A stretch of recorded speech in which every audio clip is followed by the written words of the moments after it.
Los implantes oculares. La última frontera para el hombre reprogramado. Corrado Malanga 01 marzo 2004. En esta fotografía se muestra un objeto de material cerámico que el Dr. Darrell Sims, muchos años atrás, encontró en el ojo derecho de uno de sus pacientes. Los mayores sitios de Internet donde se puede encontrar información inherente a los llamados implantes alienígenas. En estos sitios Sims O'Leary, dos investigadores americanos que dieron un fuerte impulso a la investigación de implantes alienígenas, exponen parte de sus ideas, apoyadas también con fotos y testimonios de presuntos abducidos.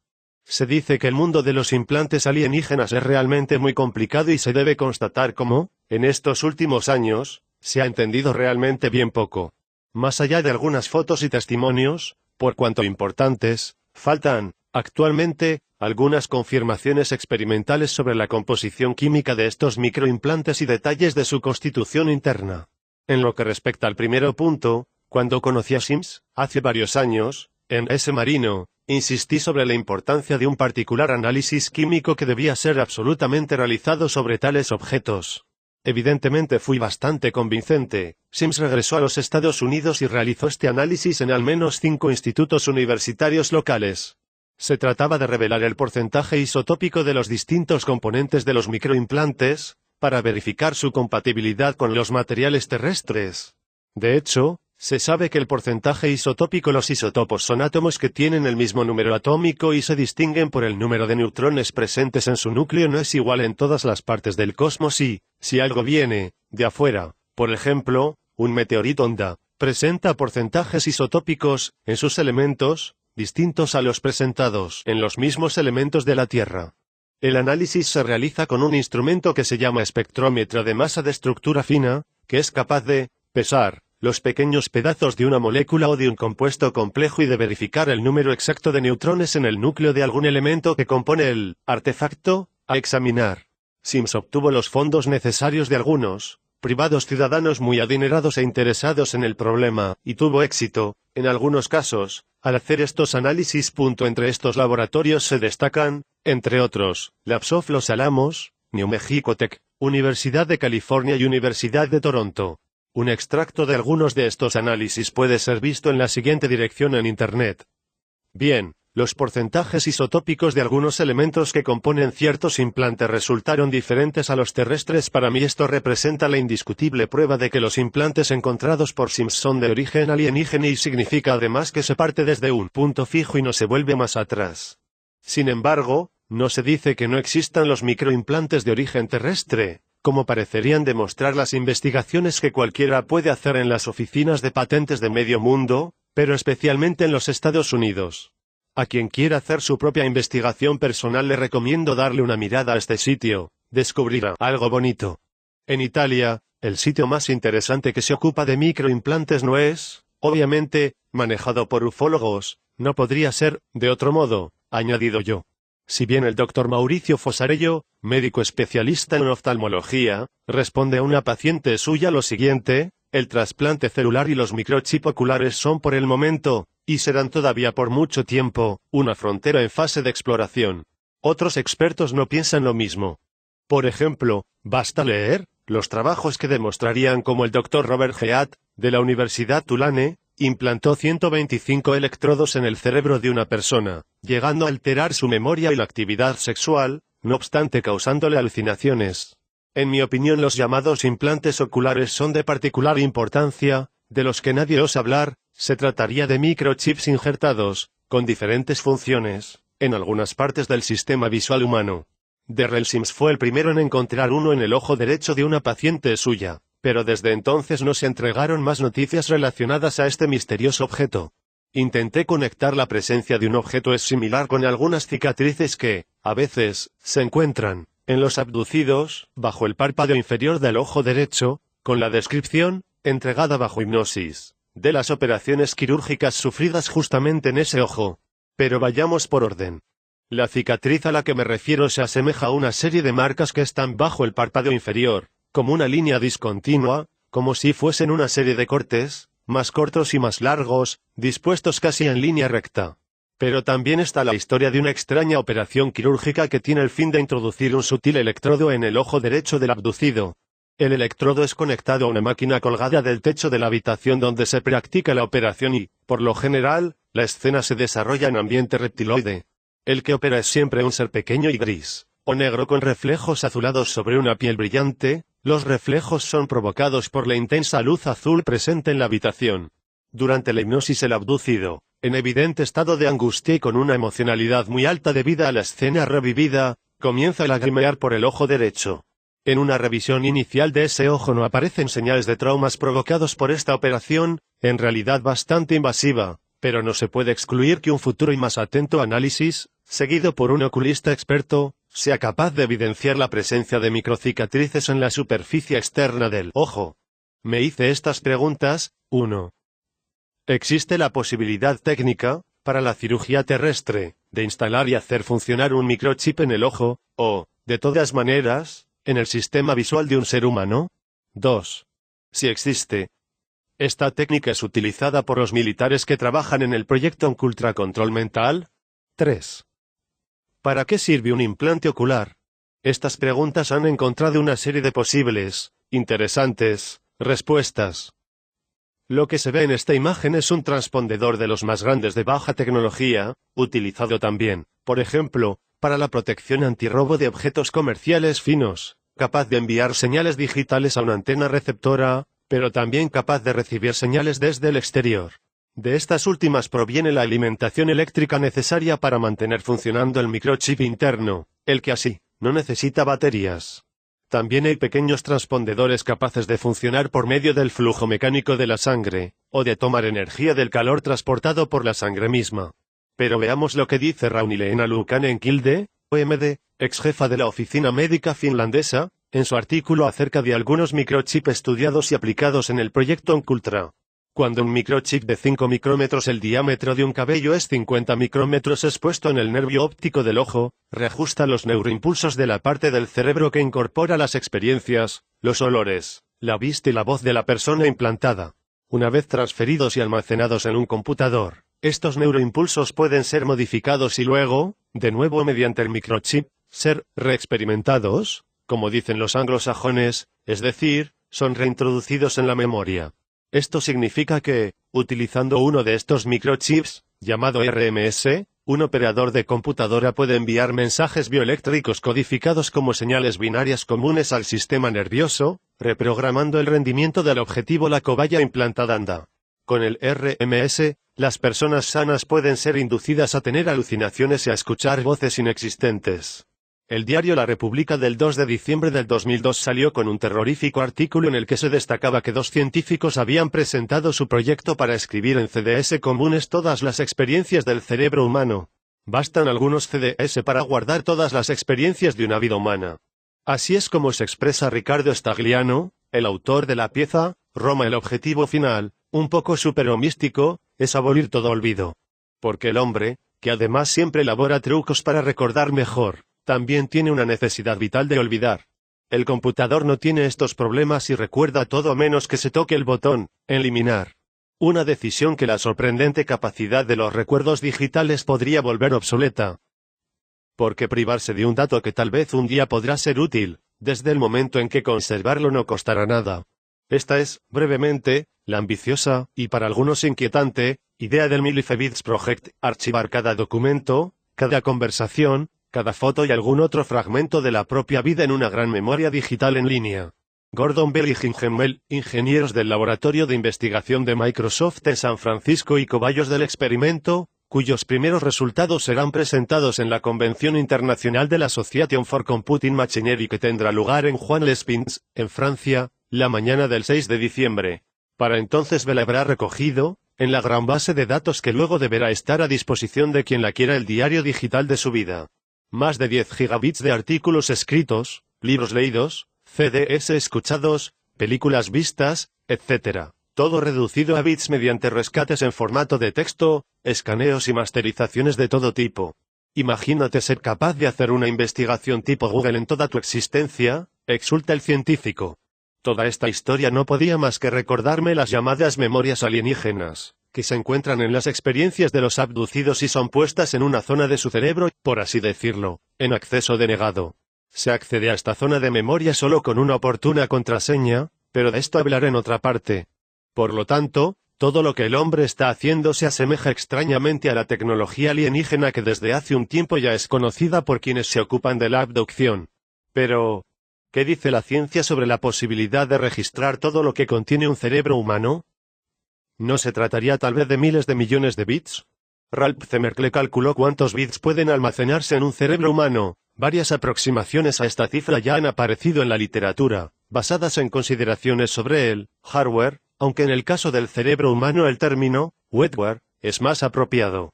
Se estima que del 10 al 20º bit es una de las primeras estimaciones de los impulsos neuronales a través del cerebro durante la vida hecha por von Neumann en The Computer and the Brain.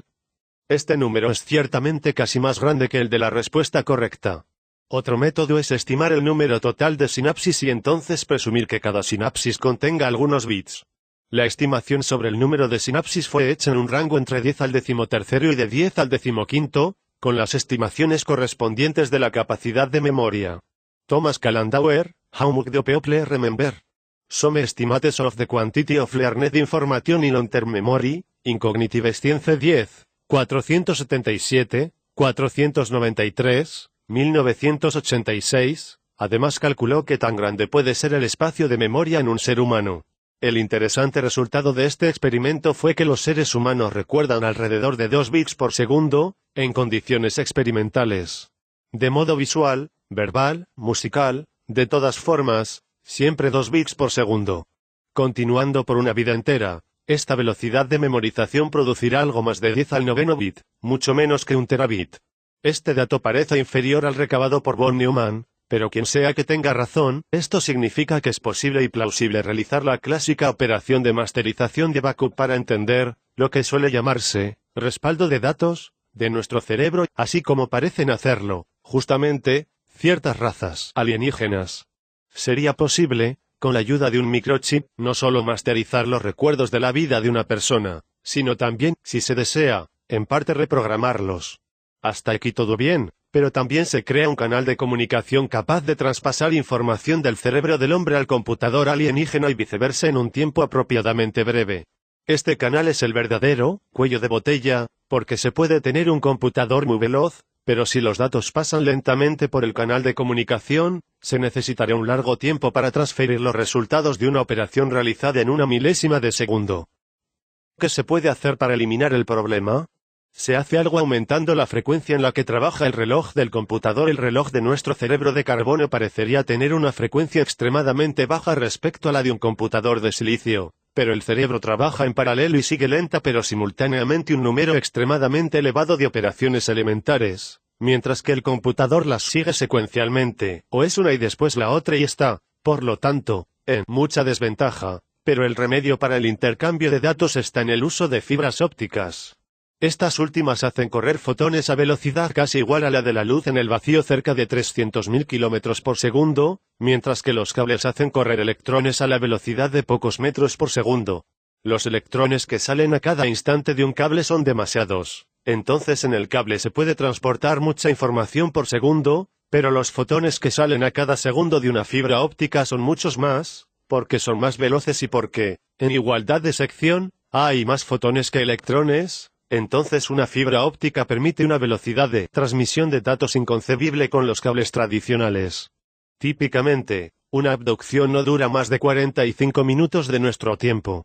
En ese periodo el abducido es operado muchas veces, transportado de una parte a otra del espacio-tiempo, es golpeado físicamente, se le extrae el ánima para luego devolverla a su lugar, etc., etc. y el tiempo dedicado a hacer el backup de la memoria parece, por las descripciones hechas en hipnosis, bastante breve. La operación es realizada con una extraña máquina que hace ver muchas figuras en rápida secuencia. Tan rápida es la secuencia de imágenes que el sujeto la vive de modo traumático. La experiencia puede ser comparada con la que se tiene cuando se hace ver un electroencefalograma, en el momento en que se está, a ojos cerrados, frente a una luz estroboscópica cuyos rayos, siempre más veloces, atraviesan los párpados caídos y son recibidos por el nervio óptico, estimulando el sistema parasimpático, el que tiende a irse, incrunch, y provoca taquicardia, incapacidad respiratoria, pánico y alguna otra cosa.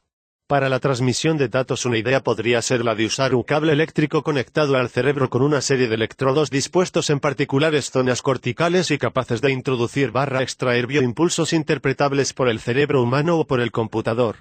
Alguien ya lo ha probado, a través de 38 electrodos dispuestos en la zona cortical del cerebro relativa a la visión se parece obtener alrededor de 256 píxeles de visión artificial, suficientes para hacer mover al sujeto no vidente en casa y para hacerlo leer sin excesivos problemas.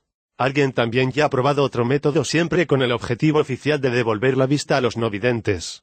El método está esquematizado aquí abajo. Por lo tanto, se trata de montar una pequeña telecámara sobre un lente de unas gafas especiales. La telecámara emite un rayo láser el que, mediante el cristal, excitará a cierto número de células artificiales 34 que han sido colocadas, en forma de chip, sobre la retina que ya no funciona.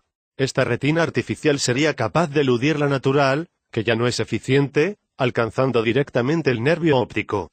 Pero se podría pensar algo mejor. De hecho, Joe Biden, 27 de abril 2000, extracto del periódico La Nazione. Un ojo artificial, que permitirá será implantado en un paciente no vidente en los próximos meses. El aparato será conectado directamente al nervio óptico y dará la posibilidad de volver a ver a todos los pacientes cuyas retinas han sido dañadas o destruidas. Así afirma el equipo del Dr. Vera Hart de la Universidad Católica de Lovaina, en Bélgica. En este caso, el aparato es totalmente innovador y funciona así: una videocámara, ubicada externamente, transmite imágenes, por medio de un radiotransmisor, a un microchip implantado detrás de la oreja. Este es conectado, por medio de electrodos, directamente al nervio óptico. Diferentes partes del nervio óptico son estimuladas alterando las señales. Lo interesante es que el microchip es colocado detrás de la oreja, justamente donde son encontrados algunos implantes de naturaleza exógena al planeta. Pero qué extraña coincidencia, está claro, en este punto, que, si se quisiera enviar información al cerebro con cierta rapidez, se debería utilizar algo que fuese equivalente a una fibra óptica. Pero, ¿qué fibra óptica es biológicamente compatible y mejor que el nervio óptico? El nervio óptico es un verdadero cable multiconexión entre el cerebro y este dispositivo óptico que es la retina y posee la capacidad de transmisión de datos comparada con la de una fibra óptica. ¿Cuánta información puede transportar un nervio óptico? Ralph C. Merkle, a propósito de esto, informa las siguientes consideraciones: un enfoque consiste en estimar la potencia de procesamiento de la retina, y entonces multiplicar esta estimación por la relación entre el tamaño del cerebro y el de la retina. La retina es relativamente bien entendida y podemos hacer una estimación razonable de su poder de procesamiento. El output de la retina, transportado por el nervio óptico, proviene principalmente de las células de los ganglionares de la retina que realiza un procesamiento, centro circundante, NDT, cálculos envolventes del centro, o elaboraciones correlacionadas de complejidad similar. Si asumimos que un procesamiento centro circundante típico requiera unas 100 sumas analógicas y se haga unas 100 veces por segundo, entonces el procesamiento del output axonal de cada célula ganglionar requiere cerca de 10.000 sumas analógicas por segundo. Existen cerca de 1 millón de axones en el nervio óptico, así toda la retina realiza alrededor de 10 a la décima sumas analógicas por segundo. Hay alrededor de 10 a la octava células nerviosas en la retina, y entre 10 a la décima y 10 a la duodécima células nerviosas en el cerebro, así el cerebro es alrededor de 100 a 10.000 más grande que la retina. Siguiendo esta lógica, el cerebro debería ser capaz de realizar alrededor de 10 a la duodécima hasta 10 a la decimocuarta operaciones por segundo, en buen acuerdo con las estimaciones de Moravec, que considera este enfoque con más detalle. En palabras más simples, la retina es capaz de transmitir, en un tiempo comprendido entre 100 y 10.000 segundos, más información de lo que todo el cerebro puede contener. Naturalmente, se necesitará mucho menos tiempo si se debe rellenar solo en parte. Por lo tanto, si un alienígena quisiera leer nuestro cerebro y almacenar nuestros recuerdos, o si quisiera introducirnos otros recuerdos, debería pasar por el nervio óptico y ser capaz de programar y no reprogramar a gusto parte del cerebro humano.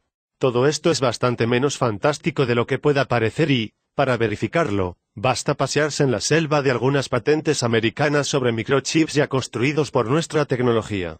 Por ejemplo, el 4,140.997 Brainwave Responsive Programmable Electronic Visual Display Systems, o el 4,508.105 Shadow Generating Apparatus, o incluso el 4,616.261 Method and Apparatus for Generating Subliminal Visual Messages, o el 5,017, 143 Method and Apparatus for Producing Subliminal Images, por citar algunos. Por lo tanto, con el método citado se podrían implantar las llamadas memorias alienígenas en el cerebro de los abducidos. De las investigaciones desarrolladas resulta que el implante de tales memorias ocurre cuando el cerebro del feto, futuro nacido y futuro abducido, está listo. Todo esto se llevaría a cabo con una intervención intrauterina revocada, en hipnosis, por algunos abducidos. ¿Ciencia ficción? La NASA ha desarrollado un transmisor del tamaño de una píldora tan pequeño como para ser introducido en el útero para monitorear niños no nacidos con alto riesgo mientras están en el vientre de la madre. El dispositivo biotelemétrico implantable de la NASA permitirá monitorear un feto humano y su ambiente intrauterino. El dispositivo proveerá la habilidad a los doctores de medir condiciones intrauterinas en orden de evaluar y tratar el parto prematuro. El sensor 2000 o S2K como es llamado puede medir cambios de presión intrauterinos, temperatura corporal, y el ritmo cardíaco del feto. Este objetito mide 22 milímetros de largo y 8 de ancho. Quizás que otra cosa podría hacer conclusión por lo tanto, para eso sirve esa extraña aguja que es introducida en el ojo del pobre abducido, creándole tantos traumas y dolores agudísimos por una fracción de segundo. Se conecta el nervio óptico teniendo cuidado de no destruir el sistema visual, se ingresa al computador y se dispara información, o se lee el contenido de nuestro cerebro. Todo esto ya es terrestre. ¿De quiénes habrán tomado estas ideas nuestros gobernantes?